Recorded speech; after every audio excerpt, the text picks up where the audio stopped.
Hello मेरे प्यारे साथी, कैसे हैं आप लोग। उम्मीद करता हूँ स्वस्थ होंगे, मस्त होंगे और पढ़ाई में व्यस्त होंगे। दोस्तों, आज हम इस वीडियो के माध्यम से हिंदी व्याकरण के टॉपिक संज्ञा पढ़ेंगे। कॉन्सेप्ट विथ 15 MCQ, यानी इसके साथ आपको एकदम आसान भाषा में पढ़ाएंगे। चलिए, तो आज हम देखते हैं संज्ञा। सबसे पहले जानते हैं जो संज्ञा किसे कहते हैं। तो देखिए, जिस शब्द से किसी व्यक्ति, वस्तु, स्थान, प्राणी, भाव यानी फीलिंग, अवस्था का बोध हो, उसे हम क्या कहते हैं, तो संज्ञा कहते हैं। यानी आपसे पूछा जाए तो जिस शब्द से किसी व्यक्ति, वस्तु, स्थान यानी प्लेस, प्राणी, भाव या अवस्था का बोध हो, उसे हम क्या कहते हैं, संज्ञा। उदाहरण के लिए जैसे राम नाम हो गया, किताब, दिल्ली जगह का नाम हुआ, गाय जानवर का नाम हुआ, प्रेम यानी भाव हुआ, बचपन भाव हुआ, तो इसको हम क्या कहते हैं, संज्ञा कहते हैं। अब जानते हैं संज्ञा के कितने भेद होते हैं। तो संज्ञा के 5 भेद होते हैं। कितने भेद होते हैं, 5। दोस्तों, वीडियो को अंत तक जरूर देखिए। चलिए, 1 में व्यक्तिवाचक संज्ञा, 2 में बोलते हैं जातिवाचक संज्ञा, 3 में भाववाचक संज्ञा, 4 में द्रव्यवाचक संज्ञा और 5 में क्या बोलते हैं, समूहवाचक संज्ञा। यानी संज्ञा के टोटल कितने भेद, 5 भेद होते हैं। अब पांचों का परिभाषा और एक्सप्लेन के साथ देखेंगे। चलिए देखते हैं व्यक्तिवाचक। प्रथम व्यक्तिवाचक संज्ञा, इसको ऐसे भी हम बोल सकते हैं, जिस शब्द से किसी विशेष व्यक्ति, स्थान या वस्तु का नाम का बोध हो, उसे हम व्यक्तिवाचक संज्ञा कहते हैं। लेकिन हम आपको एकदम आसान भाषा लिए हैं, आपको उतना याद भी नहीं करना है, केवल कॉन्सेप्ट समझना है। किसी विशेष व्यक्ति, स्थान या वस्तु के नाम हो, उसे हम क्या कहते हैं, व्यक्तिवाचक संज्ञा। उदाहरण, राम व्यक्ति का नाम हो गया, सीता व्यक्ति का नाम है, पटना यानी स्थान का बोध हुआ, गंगा, ताजमहल वस्तु का नाम है, तो इसको हम क्या बोलते हैं, तो व्यक्तिवाचक संज्ञा। चलिए नेक्स्ट देखते हैं। अब 2 में देखते हैं जातिवाचक संज्ञा।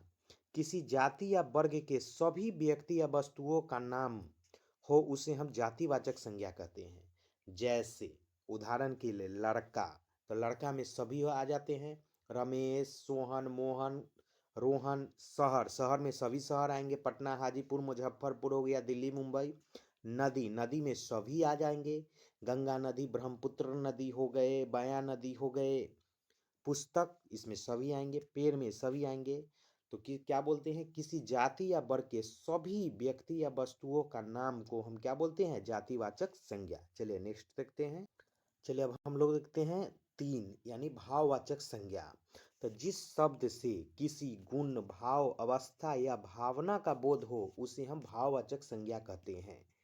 आपको ये भी 3 लाइन जो है हम आपको हटा दिए हैं, यहाँ से ऐसे भी आप बना सकते हैं, जिस शब्द से किसी गुण, भाव, अवस्था या भावना का बोध हो, उसे हम भाववाचक संज्ञा कहते हैं। जैसे प्रेम, इसको हम महसूस कर सकते हैं। ईमानदारी, बचपन, मिठास, सुंदरता, भद्दा, ये सब क्या करते हैं, हम महसूस करते हैं, इसको हम देखने महसूस करते हैं, तो इसको हम भाववाचक संज्ञा बोलते हैं। चलिए नेक्स्ट देखते हैं।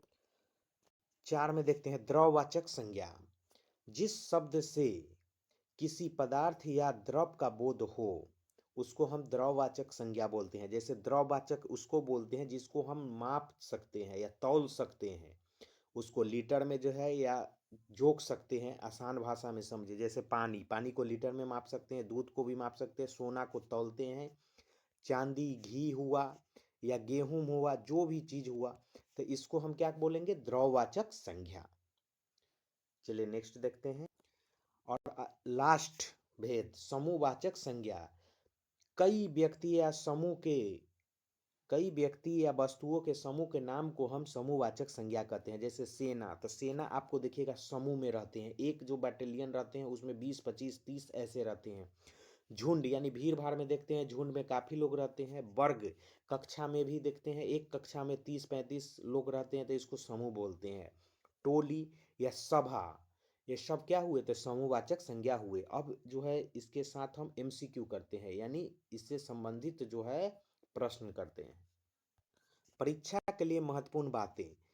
संज्ञा, नाम बताने वाले शब्द को हम क्या कहते हैं, तो संज्ञा कहते हैं। भाववाचक संज्ञा दिखाई देती है तो नहीं देती है।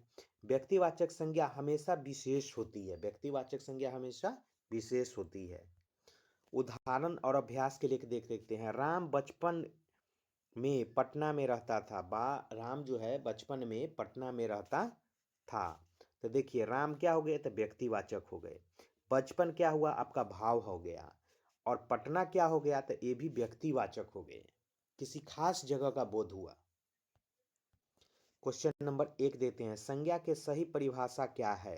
तो जो शब्द नाम बताते हैं उसको हम क्या बोलते हैं, संज्ञा। तो ऑप्शन सी होगा। क्वेश्चन नंबर 2, निम्न में से व्यक्तिवाचक संज्ञा कौन सी है।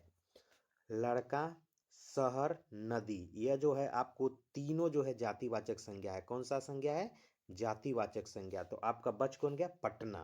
पटना जो है व्यक्तिवाचक संज्ञा है। दोस्तों आप क्लास को पूरा अंत तक देखिए जरूर। प्रेम शब्द कौन सी संज्ञा है, तो प्रेम यानी भाववाचक संज्ञा है। निम्न में से जातिवाचक संज्ञा कौन सी है। तो इसमें जो है गंगा, राम, दिल्ली, पुस्तक। तो पुस्तक जो है आपका क्या हो गया, यह जातिवाचक संज्ञा है। गंगा, अगर नाम है नदी रहता तो यह जातिवाचक होता, लेकिन नाम है गंगा तो यह आपका जो है व्यक्तिवाचक हो गया। सोना किस प्रकार की संज्ञा है, तो सोना को हम जोक सकते हैं, तो यह द्रववाचक संज्ञा हो गया। सेना शब्द किस संज्ञा का उदाहरण है। सेना यानी वह समूह में रहते हैं, तो समूहवाचक संज्ञा हो गए, ऑप्शन सी। क्वेश्चन नंबर 7, भाववाचक संज्ञा किसका बोध कराती है। व्यक्ति, वस्तु, स्थान, गुण या अवस्था। तो यह गुण या अवस्था, जैसे ईमानदारी। चलिए नेक्स्ट क्वेश्चन। क्वेश्चन नंबर 8, निम्न में कौन सा शब्द संज्ञा नहीं है। मित्र, खेल, विद्यालय। तो यह सुंदर होगा, अगर सुंदरता हो जाता तो यह भाववाचक संज्ञा हो जाता। चलिए नेक्स्ट क्वेश्चन। दिल्ली भारत की राजधानी है। वाक्य में दिल्ली क्या है, तो दिल्ली जो है आपका व्यक्तिवाचक संज्ञा है। दूध शब्द किस संज्ञा के अंतर्गत आता है, तो दूध जो है आपका द्रववाचक संज्ञा के अंतर्गत आएगा, ऑप्शन सी। क्वेश्चन नंबर 11, बचपन शब्द का सही भेद क्या है, तो बचपन यानी आपका जो है क्या हो गया, यह भाववाचक हो गया। निम्न में समूहवाचक संज्ञा कौन सी है। समूहवाचक उसको बोलते हैं जो समूह में रहते हैं, तो भीड़ आपको जो है कहाँ रहते हैं, समूह में। तो ऑप्शन बी। क्वेश्चन नंबर 13, संज्ञा के कुल कितने भेद होते हैं, तो संज्ञा के कुल 5 भेद होते हैं। संज्ञा के कुल 5 भेद होते हैं।